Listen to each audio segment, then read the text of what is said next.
say you'll catch me.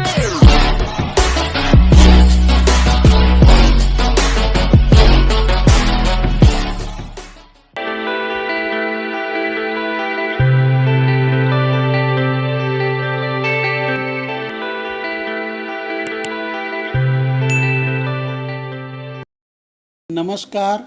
बीजी व्यंजकों के गुणनखंड एवं गुणनखंडन के बारे में आज हम समझेंगे। उससे संबंधित प्रश्नावली 8.1 के कुछ प्रश्न हल करेंगे। तो उसके पूर्व सबसे पहले हम समझ लें कि गुणनखंड एवं गुणनखंडन किसे कहते हैं। तो यदि एक व्यंजक को दो या अधिक व्यंजकों के गुणनखंड के रूप में व्यक्त किया जाए तो वे व्यंजक दिए हुए व्यंजक के गुणनखंड कहलाते हैं तथा व्यंजक को इस तरह से व्यक्त करने का तरीका गुणनखंडन कहलाता है। प्रश्नावली 8.1 के प्रश्न हम लेते हैं। पहला है, निम्न व्यंजक के सभी गुणनखंड लिखिए। यह है 7xy। 7xy का गुणनखंड क्या क्या होगा। तो सबसे पहले 7 का गुणनखंड देखते हैं। तो 7 का गुणनखंड होगा 1 और 7। अब यह हो जाएगा x के गुणनखंड हो जाएगा x, फिर हो जाएगा 7x, उसके बाद हो जाएगा y, 7y, फिर xy और 7xy।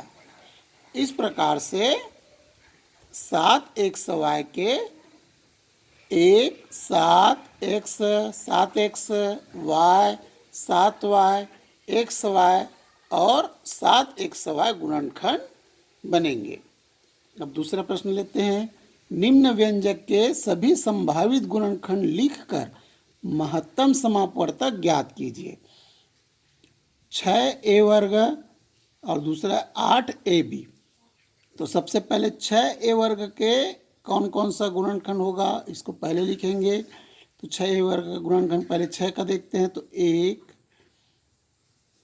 2, 3 और 6। और अब इसके बाद होगा a और a वर्ग, फिर होगा 2a, 2a वर्ग, 3a, 3a वर्ग, 6a और 6a वर्ग। तो इस प्रकार से 6a वर्ग के गुणनखंड होंगे। अब इसी प्रकार 8ab के गुणनखंड निकालते हैं। 8ab गुणनखंड होगा 1, 4, 8, a, b, 4a और 2 भी होगा यहाँ पर। 2 भी हम यहाँ पर लिख देते हैं 2,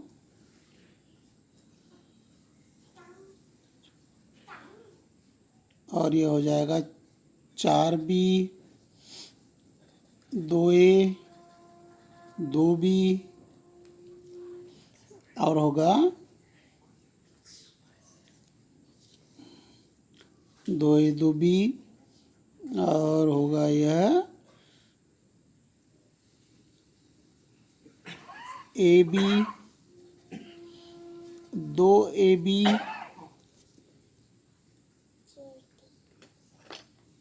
8a, 8b, 8ab। इस प्रकार से इसके गुणनखंड होंगे। अब हम क्या करेंगे, उभयनिष्ठ निकालेंगे। तो इन दोनों में 6a वर्ग और 8ab में जो गुणनखंड आया है उसका उभयनिष्ठ कौन कौन सा है, समान उभयनिष्ठ है। उभयनिष्ठ है 1, 2, a और 2a। अतः महत्तम समापवर्तक क्या हो जाएगा, बराबर हो जाएगा 2a, क्योंकि सबसे बड़ा उभयनिष्ठ 2a है। इसलिए महत्तम समापवर्तक आ जाएगा 2a। अब तीसरा प्रश्न, निम्न व्यंजक का महत्तम समापवर्तक ज्ञात कीजिए। 24a वर्ग bc व 20bc वर्ग। अब महत्तम समापवर्तक निकालने का पहला विधि मैंने आपको यहाँ पर बताया, गुणनखंड ज्ञात करके। एक और दूसरा विधि है, दूसरा विधि से इसको हल करेंगे। सबसे पहले 24 और 20 का महत्तम देखते क्या होगा। 24 व 20 का महत्तम समापवर्तक हो जाएगा, क्या हो जाएगा, 4, क्योंकि 4 छक्के 24 और 4 पंचे 20, 4 हो जाएगा। अब a वर्ग एक ही पद में है, इसलिए a वर्ग नहीं निकलेगा, क्योंकि दूसरे में a नहीं है। अब उसके बाद देखते हैं b 24 a स्क्वायर bc व 20 b स्क्वायर bc स्क्वायर में b, दोनों में b व b का, दोनों में b है, महत्तम समापवर्तक क्या हो जाएगा, बराबर b हो जाएगा। अब उसके बाद 24 a स्क्वायर bc में क्या है, c व 20 bc स्क्वायर में c स्क्वायर का महत्तम समापवर्तक क्या हो जाएगा, c। अब अतः क्या होगा, अतः 24 a स्क्वायर bc व 20 bc स्क्वायर का महत्तम समापवर्तक हो जाएगा 4bc। इस प्रकार आप सरलता से महत्तम समापवर्तक इस विधि से निकाल सकते हैं। अगर यह विधि समझ में नहीं आए तो इस गुणनखंड विधि से भी निकाल सकते हैं, और दूसरा विधि संक्षिप्त विधि से भी हम ज्ञात कर सकते हैं। तो इस प्रकार प्रश्नावली 8.1 के प्रश्न आपको समझ में आ गए होंगे। धन्यवाद।